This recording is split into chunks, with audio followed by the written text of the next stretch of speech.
ఇటీవల హైదరాబాద్ పర్యటనలో మోడీ ఏదైతే బంగారం కొనవద్దు, దేశం క్లిష్ట పరిస్థితిలో ఉందని చెప్పేసి ఒక కామెంట్ అయితే చేశారు. ఇన్వెస్ట్‌కి సంబంధించి బంగారం ఇప్పుడు కొనొద్దు అని చెప్పేసి చాలా ఓపెన్ స్టేట్మెంట్ ఇచ్చారు. సో, మోడీ ఆ స్టేట్మెంట్ తర్వాత అసలు ఆహ్, గోల్డ్ సేల్స్ ఎట్లా ఉన్నాయో అడిగి తెలుసుకునే ప్రయత్నం చేద్దాం.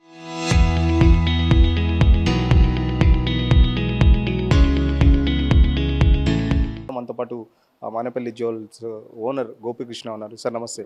నమస్కారం. సార్ ఎట్లా ఉంది సేల్స్‌కి సంబంధించి ఏం చెప్తారు? మోడీ స్టేట్మెంట్ తర్వాత ఎట్లా ఉంది సేల్స్? సో, ఐ థింక్ నార్మల్‌గా ఏ దేశ ప్రధాని కూడా ఎలాంటి స్టేట్మెంట్ చేసి ఉండరు. But we have seen a statement from Modi గారు టాకింగ్ అబౌట్ గోల్డ్ జ్యువెలరీ. ఒక 1 ఇయర్ వరకు గోల్డ్ జ్యువెలరీ కొనకండి అని చెప్పి ఒక స్టేట్మెంట్ పాస్ చేశారు. అంటే దీనికి అసలు రీజన్ ఏంటి? Why do this pass this statement? అంటే ఇలాంటి స్టేట్మెంట్ పాస్ చేయాల్సిన అవసరం ఏమొచ్చింది అనేది చూస్తే, మనం ఇండియాలో కొనే ప్రతి గ్రామ్ బంగారం కూడా ఫారెన్ నుంచి ఇంపోర్ట్ చేసుకున్న బంగారమే. ఎందుకంటే ఇండియాలో గోల్డ్ మైనింగ్ అనేది ఉండదు. So he want to protect the foreign reserves. ఒక కరెన్సీ వాల్యూ, రూపీ వాల్యూ కాపాడుకోవాలి అనుకుంటే, సో ఫారెన్ రిజర్వ్స్ని నిలవపెట్టుకోవాలి ఒక దేశం ఆర్థికంగా ఉండాలి అంటే. ఈ ఫారెన్ రిజర్వ్స్ దేనికి ఎక్కువ కష్టపడుతున్నాము? మనం బంగారం ఇంపోర్ట్ చేసుకోవడానికి ఎక్కువ ఖర్చు పెడుతున్నాము. అదేవిధంగా క్రూడ్కి ఇంపోర్ట్ చేసుకోవడానికి ఎక్కువ ఖర్చు పెడుతున్నాం. అందుకే ఈ రెండు ఎక్కువ స్పెసిఫిక్గా చెప్పడం జరిగింది. సో తన ఉద్దేశం ఏంటంటే ఫారెన్ రిజర్వ్స్ని కాపాడుకోవాలి, రూపీ వాల్యూని ఇన్ఫ్లేషన్ నుంచి కాపాడుకోవాలనే ఉద్దేశంలో ఇలాంటి స్టేట్మెంట్ చేయడం జరిగింది. ఇంతవరకు ఇది పాజిటివ్గానే ఉంది, బాగుంది. కానీ దీని వెనక, ఈ స్టేట్మెంట్ వెనక ఎంత ఇండస్ట్రీ సఫర్ అవుతుంది అనేది కూడా చూడాలి. సో జ్యువెలరీ ఇండస్ట్రీ అనేది it's not a small industry in India అండి. జ్యువెలరీ మ్యానుఫ్యాక్చర్ ఇండియాలో ఇట్స్ వెరీ బిగ్ ఇండస్ట్రీ. కోట్లాది మంది ప్రజలు దీనిలో ఇన్వాల్వ్ అయి ఉన్నారు. ఈ ఒకవేళ ఇంపాక్ట్ వచ్చింది అనుకో, ఖచ్చితంగా తెలుసుకుంటే very big impact on the industry. అది కూడా ఆలోచించాలని చెప్పి what we're requesting it. And ఒకటి ముఖ్యంగా ఏంటంటే, ఇంటర్నేషనల్‌లో బంగారం మనం ఇంపోర్ట్ చేయడమే కాకుండా, ఇండియాలో బంగారం వ్యాపారం అనేది ఓల్డ్ గోల్డ్ పైన కూడా చాలా డిపెండ్ అయి ఉంటుంది. ఎక్స్‌చేంజెస్ అంటే ఇంట్లో ఉన్న పాత బంగారాన్ని మార్చి కొత్త బంగారం ఆభరణాలు తీసుకోవడము, ఇలాంటివి ఎంతో ఉంటుంది. సో ఇలాంటి బిజినెస్ ఎంకరేజ్ చేయడానికి చాలామంది జ్యువెలర్స్ ముందుకొస్తున్నాము. అలా మానేపల్లి జ్యువెలర్స్ కూడా ఎక్స్‌చేంజ్ వాల్యూకి పైన ఒక కొత్త ప్లాన్ తీసుకురావడం చేస్తుంది. ఏ హాల్‌మార్క్ బంగారైనా పూర్తిగా 100%కి ఎక్స్‌చేంజ్ చేసుకోవచ్చు. ఏ 916 బంగారాన్ని ఎక్కడ కొనిందైనా 100% ఎక్స్‌చేంజ్ చేసుకునడానికి అవకాశం ఇస్తున్నాము. So we're coming out. అంటే ప్రజల్లో ఉన్న ఈ డెడ్ స్టాక్‌ని కూడా యుటిలైజేషన్ తీసుకురావడానికి అందరు జ్యువెలర్స్ కూడా ముందుకొస్తున్నారు. సో, ఎట్లా కస్టమర్స్ ఏమన్నా ఎఫెక్ట్ పడిందా? ఎట్లా ఉంది దానికి సంబంధించి? కస్టమర్స్ ఏం చెప్తున్నారు? బంగారం కొనడానికి చూస్తుంటే చాలా వరకు ఖాళీగా అవుపడుతుంది. ఇది సమ్మర్ ఎఫెక్టా? లేకపోతే మోడీ ఎఫెక్టా? ఏంటి అసలు? Obviously it's un unseason of the market అండి. కానీ ఇప్పుడు నెక్స్ట్ వచ్చే సీజన్ ఎలా ఉంటుందనేది ఎవ్రీబడీ ఆర్ థింకింగ్ అండి. కానీ ఒకటి గుర్తుపెట్టుకోవాలి. ఎవరైనా సరే, ఒక ఇండివిడ్యువల్ అయినా సరే, ఒక ఫ్యామిలీని ప్రొటెక్ట్ చేసుకోవాలని ఆలోచిస్తాడు. సో జ్యువెలరీ మీద ఇండియాలో ఏంటి, ఒక లగ్జరీ అని భావించారు. ఇండియాలో బంగారం కొనడం అంటే ఒక ఇన్వెస్ట్‌మెంట్ అని భావిస్తారు. మీరు బంగారం కొంటే ఒక ఇన్వెస్ట్‌మెంట్ అనే భావిస్తారు. ఎందుకు? ఎప్పుడు కావాలన్నా డబ్బులు మనకొస్తాయి. అదేవిధంగా ఒక మంచి గ్రోత్ గత 10 సంవత్సరాలు, 15 సంవత్సరాలు, 20 సంవత్సరాల నుంచి తీసుకున్న హిస్టరీలో బంగారం అనేది ఎప్పుడు ఒక పాజిటివ్ మోడ్‌లోనే వచ్చింది. అంటే ఎవ్రీ ఇయర్ గుడ్ రిటర్న్స్ ఇచ్చింది. లాస్ట్ 1-2 ఇయర్స్ ఇస్తే మోర్ దెన్ 25% రిటర్న్స్ గోల్డ్ ఇచ్చింది. సో ఎవరన్నా వాళ్ళ సేవింగ్స్‌ని ఒక మంచి రిటర్న్స్ వచ్చే దాంట్లో పెట్టుకోవాలనుకుంటారు. సో అది కూడా మనం అర్థం చేసుకోవాలి. So there is no other option. మీకు 25% సేఫ్‌గా ఉండి, మన దగ్గర ఉండి 25% రిటర్న్ ఇచ్చే ఇన్వెస్ట్‌మెంట్ ఇంకేదుంది బంగారం తప్పించి? ఏది లేదు. There is any option? భూమి కొనాలనుకున్నా ఇట్స్ డిఫరెంట్ స్టోరీ. ఏది కొనాలని స్టోరీ.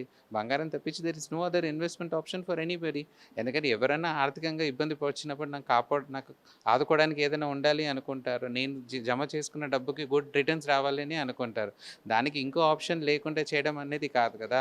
దానికి కూడా వాళ్ళు ప్లాన్ చేసి ఒకటి చేశారు. ఎలక్ట్రానిక్ గోల్డ్ రిసిప్ట్స్‌ని స్టార్ట్ చేశారు. సో బంగారం ఫిజికల్‌గా కొనుక్కొని ధరించడం కాకుండా, డీమ్యాట్ అకౌంట్ ద్వారా ఎలక్ట్రానిక్ గోల్డ్ రిసిప్ట్స్‌ని పర్చేస్ చేయడానికి రీసెంట్‌గా స్టార్ట్ చేశారు. Which is not full fledgedly active now. Maybe రాబోయే రోజుల్లో ఇట్ గెట్స్ ఇంటూ యాక్టివ్. దీంట్లో గొప్పతనం కూడా ఏంటంటే, you can even take physical delivery of a gold. So that's what the government starting. అంటే జ్యువెలర్స్‌ని అమ్మవద్దు అంటున్నారు. But governments want to sell jewellery gold receipts. అది ఫిజికల్ డెలివరీ ఇవ్వడానికి కూడా they are ready. So lot of things అండి. It's not that ఒక statement pass చేయగానే అవుతుందని కాదు. People are wise enough to understand what it is. కానీ మేము కోరేది కూడా ఒకటే, అన్నెసరీగా డంప్ చేసి గోల్డ్ కాయిన్స్ కొనడం కన్నా జ్యువెలరీ కావాల్సిన వాళ్ళు కొనుక్కోండి. గోల్డ్ కాయిన్స్, బులియన్ కొనుక్కోవడం తక్కువ చేయడం అనేది it's always a good thing. అదేవిధంగా ఇంట్లో అన్‌యూజ్డ్ ఉన్న గోల్డ్ ఎక్స్‌చేంజ్ చేసి కొత్త ఆభరణం తీసుకోవడం కూడా గుడ్ ఆలోచనే. అండ్ పెళ్ళిళ్ళు ఉన్నాయి, అకేషన్స్ ఉన్నాయి, బంగారం కొనకుండా ఆపలేరుగా, ఖచ్చితంగా గోల్డ్ కొనాల్సిందే కదా, ఇంట్లో పెళ్లి జరగాలంటే బంగారం కావాల్సిందే కదా. సో దీన్ని ఎవరు కూడా ఆపలేరు. బట్ తప్పకుండా ఈ స్టేట్మెంట్ ఒక ఇంపాక్ట్ అనేది ఇండస్ట్రీ మీద ఉంటుంది. ఆల్రెడీ ఇండస్ట్రీ తరఫున రిప్రజెంటేషన్ ఇవ్వడం జరిగింది ఒక ప్రైమ్ మినిస్టర్ గారికి. ఖచ్చితంగా ఇండస్ట్రీ రాబోయే రోజుల్లో ఏ విధంగా ఇంపాక్ట్ ఉంటుంది మ్యానుఫ్యాక్చరింగ్ సెక్షన్లో ఆగి చూడాలి. అదే విధంగా వర్తక ఆచార్యులు కానివ్వండి, గోల్డ్ వర్కర్స్ కానివ్వండి, వీళ్ళందరూ కూడా ఒక భయంలో ఉన్నారు. నెక్స్ట్ 1 year వరకు ఏ విధంగా వాళ్ళ లైఫ్ స్టైల్ ఉంటుందో, ఎందుకంటే they are purely depend on this. So దీన్ని తప్పించి వేరే మార్గం లేదు. So we have to wait and see ఎట్లా ఉంటుంది రాబోయే ఏంటి future. అంటే ఇప్పుడు మోడీ స్టేట్మెంట్ తర్వాత సేల్స్కి సంబంధించి సేల్స్ ఎట్లా ఉన్నాయి, గతంలో ఎట్లా ఉండే, స్టేట్మెంట్ తర్వాత ఏమైనా డిఫరెన్స్ కనిపించిందా? ఎందుకంటే స్టేట్మెంట్ తర్వాత ఆబ్వియస్లీ గోల్డ్ ప్రైస్ కూడా ఇంపోర్ట్ డ్యూటీ పెంచడం 6% నుంచి 15% ఇంపోర్ట్ డ్యూటీ. మీరు బిలీవ్ చేస్తారా, ఇవాళ ఒక గ్రామ్ బంగారం మీరు ఇంటర్నేషనల్లో ₹100 అవుతే ఇండియాలో ₹1,18,000. అంటే 118 రూపీస్, అంటే 18% extra. 18% is not a small thing. So తప్పు ధరల్లో బంగారం రావడానికి కూడా ఇది ఒక అవకాశం ఉంటుంది. 18% ఇంపోర్ట్ డ్యూటీ యాడ్ చేయడం అంటే ఒక కేజీ బంగారానికి దాదాపు ₹25,00,000. So it's not a small thing. ఇలాంటి బర్డెన్ కూడా తీసుకురావడం అనేది కూడా బిగ్ ఇంపాక్ట్ ఆన్ ఇండస్ట్రీ అండి. ఆ స్టేట్మెంట్తో పాటు ఈ ఇంపోర్ట్ డ్యూటీ పెంచడం కూడా it's big impact to the industry. So we all industries together, ఇలాంటి కష్ట సమయంలోనే all industries are together and we're very positive. People will also understand అసలు ఈ స్టేట్మెంట్ ఎందుకోసం ఇవ్వడం జరిగింది. దానివల్ల వాళ్ళు కూడా అన్నెసరీ ఇన్వెస్ట్మెంట్ దాంట్లో చేయకుండా జ్యువెలరీ వరకు వారికి కావాల్సినంత వరకు they can go it. So gold coins కానీ బులియన్ కానీ తక్కువ కొనుక్కోవడమే బెటర్ అని మేము సజెస్ట్ చేస్తున్నాము. Even in fact we stopped selling a huge quantity of bullion. Now we're just selling jewellery part. So ఈ జ్యువెలరీ మార్కెట్ ఎలా ఉంటుంది అనేది we have to wait and see అండి. సో అంటే కొత్త డిజైన్స్ సంబంధించి ఏమైనా చేపిస్తున్నారా? దాదాపు మోడీ స్టేట్మెంట్ తర్వాత డిజైన్ సంబంధించి కూడా కొత్త కొత్త డిజైన్స్ కానీ, లేకపోతే మేకింగ్ కూడా చాలా వరకు ఆపారు అని చెప్పేసి కూడా కొన్ని వార్తలు వస్తున్నాయి. లేదండి, lot of things are changing. Last 4 yearsలో there is a huge change in jewellery industry. ముఖ్యంగా ఇది ఉన్న చేంజ్ ఏంటని చెప్పాలంటే వెయిట్స్. ఎర్లియర్గా 100 గ్రాములు చేసే ఆభరణము today we are making in 40 grams. So 60% weight కొట్టడం చేసాం because gold prices are going high. ₹40,000 ₹50,000 తులం బంగారం ఉండడం వేరు, ₹150,000 ₹160,000 తులం బంగారం వేరు. సో ఒక నగ వేసుకోవాలంటే ముందు 100 గ్రాముల్లో ఒక నగ కొనుక్కునే అవకాశం ఉండేది. 6 లక్షలు 8 లక్షలు పెడితే 100 గ్రాముల నగ వచ్చేది. ఇవాళ 100 గ్రాముల నగ రావాలి అంటే మీకు 16-18 లక్షలు పెట్టండి రాదు. సో దాన్ని వెయిట్ కట్ డౌన్ చేస్తున్నాం. 16 lakhs రూపీస్లో వచ్చే jewellery we're fitting it in the budget of 8 lakhs rupees, 7 lakhs rupees. తక్కువ వెయిట్తో కొత్త టెక్నాలజీ యూజ్ చేసి చేస్తున్నాము. సో ఖచ్చితంగా ఈ టెక్నాలజీ అనేది ఇంప్రూవ్ చేసుకొని మ్యానుఫ్యాక్చరింగ్లో బెస్ట్ ఇవ్వాలని ఇండస్ట్రీ మొత్తం కూడా ఉంది. ఈ వెయిట్ కరెక్షన్ అనేది because of the gold prices. So ఈ గోల్డ్ ప్రైజెస్ పెరిగిన కొద్దీ అందుబాటులో ఇవ్వడానికి వెయిట్ కరెక్షన్స్. అదే కాకుండా ముఖ్యంగా ఏంటంటే 18 carrot jewellery is also good trend, 14 carrot jewellery is also good trend, 9 carrot jewellery is also good trend. Earlier 9 carrot 14 carrot ఎక్కువ అడిగే వాళ్ళే కాదు. But even officially BIS people have started this 14 carat gold. So దాని తర్వాత ఈ 14 carrot jewellery అనేది కూడా చక్కగా స్టార్ట్ అవ్వడం జరిగింది. సో చాలా వరకు కాస్ట్ కటింగ్లో భాగంగా సేల్స్మెన్స్ని కూడా తీసేస్తున్నారని చెప్పేసి కొన్ని వార్తలు వస్తున్నాయి. మీరు అలాంటి చర్యలు ఏమైనా తీసుకున్నారా ఈ మోడీ స్టేట్మెంట్ తర్వాత? ఇప్పుడు వరకు అయితే అంతవరకు రాలేదు because it's very short time అనే చెప్పాలి. ఒకవేళ రాబోయే రోజులు ఒక 3 months 4 months 6 months వరకు కూడా ఇంపాక్ట్ ఉంది అనుకుంటే మాత్రం ఏ కంపెనీ అయినా సరే ఎవరైనా సరే కాస్ట్ కటింగ్ చేయాల్సిందే, దాని తగ్గట్టు యాక్షన్ ప్లాన్ చేయాల్సిందే. సో ఫ్యూచర్లో అది కనబడుతుంది. We have to wait and see. Hope మా ఇండస్ట్రీ వైజ్ ఒక పాజిటివ్గా హోప్ చేసి అయితే నేను ఉండదు అనుకుంటున్నాను. బట్ వీళ్ళ వచ్చింది అంటే తప్పకుండా దాన్ని ఫేస్ చేయాల్సిందే. సో బంగారం కొనొద్దు అని చెప్పేసి మోడీ స్టేట్మెంట్ ఇచ్చారు. వాట్ అబౌట్ సిల్వర్కి సంబంధించి? ఒకవేళ బంగారం కొనే వాళ్ళు ఏమైనా సిల్వర్ మీద కానీ లేకపోతే ఇంకా వేరే జ్యువెలరీ మీద ఏమైనా ఇన్వెస్ట్ చేస్తున్నారా? ఎట్లా ఉంది? ఒక ఇంపాక్ట్ అనేది ఇండస్ట్రీ మొత్తం మీద ఉంటుందండి. Silver and gold is not a separate, it's all of one industry అని చెప్పాలి. సో ముఖ్యంగా what he means to say is అన్నెసరీగా గోల్డ్ కాయిన్స్ కొనిపెట్టి, గోల్డ్ బిస్కెట్స్ కొనిపెట్టి, గోల్డ్ బ్రిక్స్ కొనిపెట్టి దాచిపెట్టవద్దు. మామూలుగా ఏది అవసరమో అంతవరకు చేసి వెళ్ళడం అనేది వాళ్ళ ఉద్దేశము. సో జ్యువెలరీ వరకు ఐ డోంట్ థింక్ ఇండస్ట్రీలో ఇంపాక్ట్ ఉంటుందని. So jewellery work it should be good. So ఈ గోల్డ్ కాయిన్స్ కానీ బులియన్ సేల్ కానీ తప్పకుండా బిగ్ ఇంపాక్ట్ అయితే ఉంటుంది. సో ఇన్వెస్ట్ చేసే వాళ్ళకి ఏం చెప్తారు ఫైనల్గా? గతంలో కూడా మీరు చెప్పారు గోల్డ్ మీద కంపల్సరీ ఇన్వెస్ట్ చేసుకోండి, ఇది మంచి టైం అని చెప్పారు. సో మోడీ స్టేట్మెంట్ తర్వాత మీరు ఏం చెప్పదలుచుకున్నారు మరి ఇన్వెస్టర్ కనుక చెప్పాలనుకుంటారు? లాస్ట్ మనం ప్రిడిక్ట్ చేసిన లాస్ట్ 6 months కానీ 1 year నుంచి కానీ we're always in a right way. So మనం ప్రిడిక్ట్ చేసినప్పుడల్లా ప్రైజెస్ అప్రిసియేషన్ వస్తుంది అన్నప్పుడు తప్పకుండా వచ్చింది. అదేవిధంగా ఇంటర్నేషనల్లో ఇప్పుడు చూస్తే సుమారు $4,500 ఒక ఔన్స్ బంగారం ఉంది. అండ్ అతి త్వరలో దీన్ని ఒక $6,000 వరకు చూడబోతున్నాము. సో ఇండియాలో పరిస్థితి ఏంటి అని కాదు, ఇస్ ఆల్ ఇంటర్నేషనల్ గ్లోబల్ వైజ్గా పెట్టి. సో గ్లోబల్గా డాలర్ ప్రైజ్ స్పాట్ ప్రైస్ పెరిగింది అనుకోండి, ఆబ్వియస్లీ ఇండియాలో గోల్డ్ పెరుగుతుంది. అండ్ రూపీ వాల్యూ తగ్గుతూ వస్తుంది అనుకోండి, ఇండియాలో గోల్డ్ వాల్యూ పెరుగుతుంది. Today we have a record price of rupee almost 96 rupees 80 paisa. Exchange rupee to dollar exchange చూస్తే 96 rupees 80 paisa, which is very low. The rupee value has come down and people expert says that it may go up to 100 rupees. So ఒకవేళ నిజంగా 100 రూపాయలకి exchange rupee dollar వెళ్ళింది అనుకోండి, బంగారం rate ఇంకా పెరుగుతుంది. So always ఒక పాజిటివ్ ట్రాక్ అండి. కొని ఒక 6 మంత్స్, ఒక 1 ఇయర్ హోల్డ్ చేసిన వాళ్ళకి మాత్రం ఖచ్చితంగా గుడ్ రిటర్న్సే చూడవచ్చు.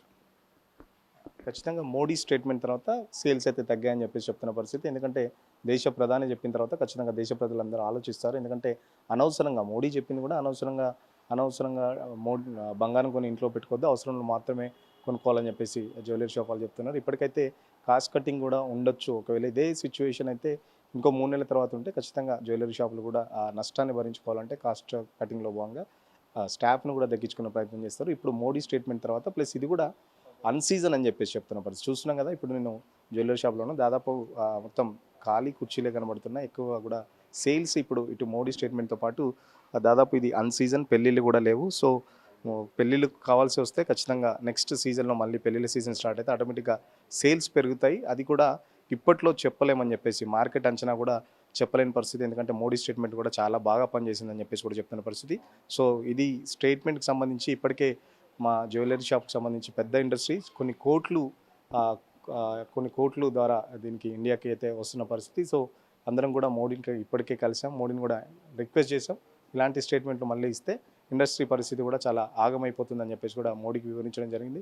సో ఖచ్చితంగా బంగారం కొనుక్కునే వాళ్ళు ఎట్లా కొనుక్కుంటారు, ఎందుకంటే నెక్స్ట్ పెళ్ళిళ్ళ సీజన్ ఉంది కాబట్టి కంపల్సరీ కొనుక్కునే వాళ్ళు కొనుక్కుంటారు. లేకపోతే ఫిజికల్గా కొనుక్కోకపోయినా చాలా వరకు ఇప్పుడు డిజిటల్ రూపంలో బంగారం కూడా ఇన్వెస్ట్ చేసే వాళ్ళు చేస్తున్నారు. సో ఇది మంచి టైం, బంగారం పెరుగుతూనే ఉంది. గతంలో చూస్తే బంగారం రేటు పెరిగిందే తప్ప ఎప్పుడు కూడా తగ్గుదల అనేది మనం చూడలేదు. సో కావాల్స్తే బంగారం కొనుక్కొని దాచిపెట్టుకోండి అని చెప్పేసి కూడా జ్యువెలరీ షాప్ ఓనర్స్ చెప్తున్న పరిస్థితి. సో మనతో పాటు ఒక కస్టమర్ ఉన్నారు, మాట్లాడే ప్రయత్నం చేద్దాం. తనైతే గోల్డ్ పర్చేస్ చేసినట్టు కనబడుతుంది. సార్ ఏం కొనడానికి వచ్చారు? మోడీ ఏమో బంగారం కొనొద్దు, దేశం క్లిష్ట పరిస్థితిలో ఉందని చెప్పేసి చెప్తున్నారు. మరి మీరు బంగారం కొన్నారా ఏంటి, ఏం చెప్తున్నారు? కొనాలని లేదు కానీ మాకు కంపల్సరీ అవసరం ఉంది అకేషన్ ఉన్నందుకు. మాది silver Jubilee 25 years marriage day ఉంది, దాని పర్పస్లో కొనాలనుకుంటున్నాం. లేకపోతే మోడీ మాట వినాలనే ఉంది మాకు. అంటే ఎందుకు ఆ స్టేట్మెంట్ ఇచ్చారు, ఏమైనా ఐడియా ఉందా? మోడీ ఎందుకు ఆ స్టేట్మెంట్? అండి మనకు ఇంటర్నేషనల్ మార్కెట్లో మనం గోల్డ్ కొనాలి అంటే మన డాలర్ రేట్తో కొనాల్సి వస్తుంది. డాలర్ అనేది చాలా పడిపోయింది, మనం డాలర్స్ అన్నీ దానికి ఇన్వెస్ట్ చేయాల్సి వస్తుంది. అందుకు డాలర్ సేవ్ చేసుకోవాలంటే మనం కొన్ని పెట్రోల్ కానీ గోల్డ్ కానీ ఇవన్నీ ఏదేదైతే ఆయన చెప్పాడో అవి పర్చేజ్ చేయొద్దని చెప్పిండు, అది చాలా కరెక్ట్ అండి. కానీ తప్పని పరిస్థితుల్లో కొద్దిగా తక్కువలో తీసుకుందామని ప్లాన్ చేస్తున్నాం. కొనేటట్టుందా? రేట్ చూస్తేనేమో రోజు రోజుకి పెరిగిపోతుంది. మధ్య తరగతి వాళ్ళు అసలు కొనేటట్టుందా ఏమైనా సిచ్యువేషన్? లేదండి, అస్సలు లేదు. చాలా ఎక్కువ ప్రైస్ అయితే లాస్ట్ ఇయర్కి ఇప్పటికి చాలా డబల్ అయిపోయింది. అందుకే వీళ్ళు కూడా సేల్స్ తగ్గినాయనే అంటున్నారు. మాకు కూడా కొనే పరిస్థితి అయితే చాలా మటుకు తగ్గిపోయింది పరిస్థితి కామన్ పబ్లిక్ అయితే. ఫ్యూచర్లో ఏమైనా రేట్స్ ఏమైనా తగ్గుతాయి అనుకుంటారు? ఎందుకంటే సేల్స్ తగ్గడంతో తగ్గితే బాగుండని చూస్తున్నాం సార్ మేము. తగ్గితే మాత్రం ఎప్పుడు తగ్గుతుందో తెలియదు, తగ్గితే మాత్రం చాలా పెరగొచ్చు పర్చేజ్ పబ్లిక్ది, అట్లా అనుకుంటున్నాం సార్. సో మనతో పాటు ఇంకొంతమంది కస్టమర్స్ ఉన్నారు. సార్ ఏంటి మోడీ స్టేట్మెంట్ చూసారా? మన హైదరాబాద్కి వచ్చినప్పుడు బంగారం కొనొద్దు అని చెప్పేసి చెప్పారు. మీరు బంగారం షాప్లో ఉన్నారు, ఎందుకు వచ్చారు ఏంటి, ఏం చెప్తారు? యాక్చువల్ అంటే ఇది ఒక మా మిస్సెస్ది మెడలో చైన్ తెగిపోయేది, దాన్ని ఎక్స్చేంజ్ చేసుకోవడానికి వచ్చాము. యాక్చువల్లీ మోడీ గోల్డ్ తీసుకోవద్దన్నారు మన ఎకనామీ బాగుపడడం కోసము. సో దానికి మేము సపోర్ట్ చేస్తాము. ఇది ఎమర్జెన్సీ కేసు కాబట్టి మేము జస్ట్ ఎక్స్చేంజ్ చేసుకోవడానికి వచ్చాము అంతే. సో 1 ఇయర్ వరకు గోల్డ్ కొనరా ఎట్టి పరిస్థితిలో? 1 ఇయర్ కాదు, ఆల్రెడీ మేము 5-6 ఇయర్స్ నుంచి కొనట్లే. ఇప్పుడైతే మాకు ఎమర్జెన్సీ ఏం లేదు బికాజ్ ఆఫ్ రేట్స్. రేట్స్ తగ్గితే ప్లాన్ చేస్తారా? సో రేట్స్ తగ్గితే ఆలోచించాలా. ఇప్పుడైతే యాక్చువల్లీ మాకు ఇప్పుడు నీడ్ అయితే ఏం లేదు. సో ఇన్వెస్ట్మెంట్ పర్పస్ కూడా మేము చేయలేదు. సో చాలామంది కూడా ఎక్స్చేంజ్ ఏదైతే ఉందో ఎక్స్చేంజ్ కోసం కూడా చాలామంది వస్తున్నారని చెప్పేసి చెప్తున్నారు. సో మనతో పాటు ఒక సేల్స్ పర్సన్ ఉన్నాడు, మాట్లాడే ప్రయత్నం చేద్దాం.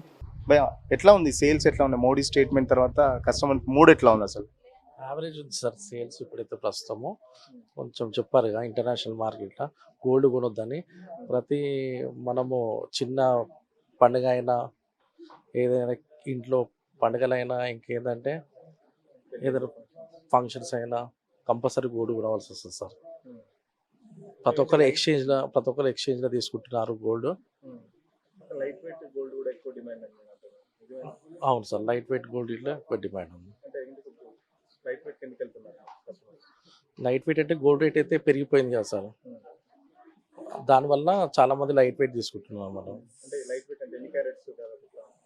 అంటే 22 క్యారెట్సే కానీ గ్రామ్స్ తక్కువ, 15 గ్రామ్స్, 20 గ్రామ్స్, 25 గ్రామ్స్, 30 గ్రామ్స్ వాళ్ళ బడ్జెట్ బట్టి తీసుకుంటాం. కస్టమర్స్ ఎక్కువ లైట్ వెయిట్ జ్యువెలరీకి, ఎందుకంటే గతంలో 100 గ్రామ్స్ చేస్తే ఒక నెక్లెస్ వచ్చేది. ఇప్పుడు పెరిగిన అడ్వాన్స్ టెక్నాలజీతో అదే 100 గ్రామ్స్ సంబంధించిన నెక్లెస్ని 40 గ్రామ్స్లోనే చేస్తున్నాం. సో దాదాపు 60 గ్రామ్స్ వాళ్ళకి సేవ్ అవుతుంది. కాబట్టి దాదాపు లైట్ వెయిట్ జ్యువెలరీస్తో పాటు ఇటు చాలా వరకు 9 క్యారెట్స్ కానీ 14 క్యారెట్స్ జ్యువెలరీ కూడా చాలా వరకు డిమాండ్ పెరిగిందని చెప్పేసి చెప్తున్నారు. సో మోడీ స్టేట్మెంట్ తర్వాత సేల్స్కి సంబంధించి మాత్రం చాలా ఇంపాక్ట్ ఉందని చెప్పేసి జ్యువెలరీకి సంబంధించిన ఎక్స్పర్ట్స్ అయితే చెప్తున్న పరిస్థితి. జర్నలిస్ట్ సతీష్తో సురేష్, ఆర్టీవీ కోసం, హైదరాబాద్.